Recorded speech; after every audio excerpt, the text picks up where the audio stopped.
Official renders of the Galaxy Z Flip to be launched at the same launch event as the Galaxy S20 series. It looks incredible, but it is definitely not as cheap as we were hoping. So this is the future of smartphones according to Samsung, or at least a product category that will increase in size in the coming years. The official renders show us just how much like a normal phone it will actually look like. It really is in the mold of the Galaxy S10 phones. And importantly, you can see from the official renders that the hinge, when it is folded out, really blends into the device as a whole, and it really isn't noticeable at all as a hinge. Taking a closer look, it does seem like the hinge is very much like the Galaxy W20, which I got my hands on with a few weeks ago, which is an upgraded version of the Galaxy Fold exclusive to mainland China. That phone has a few design improvements over the Galaxy Fold to make it a little bit more robust.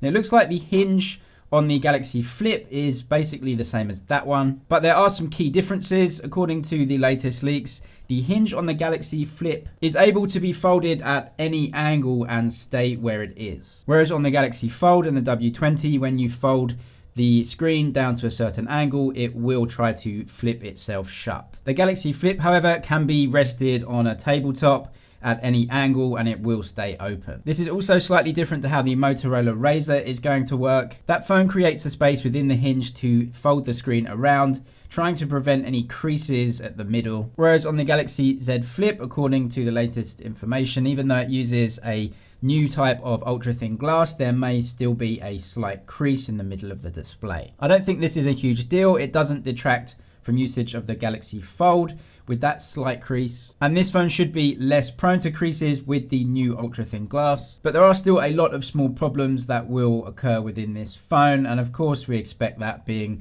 one of the first folding products. The Infinity Flex display, as Samsung are calling it, is a 6.7 inch Full HD Plus foldable OLED panel, and it will come with a really tall 22:9 aspect ratio, which is one of the tallest aspect ratios I've seen in a phone. You also get a 1-inch display on the outside near the external cameras. That will be used for looking at messages, the time, and apparently that will also double up as a small monitor so that you can take selfies using the better back cameras. A Snapdragon 855 Plus is definitely enough for this type of device. It's not really going to be used as some out and out gaming machine. And of course, we don't know what the size constraints are inside the phone to limit the use of, for example, the new Snapdragon 865, which is going to come out in a couple of weeks. And yes, there is a smaller battery in here, 3,300 milliamp hours, which is pretty small for that bigger display. It's definitely a lot smaller than most other mainstream phones.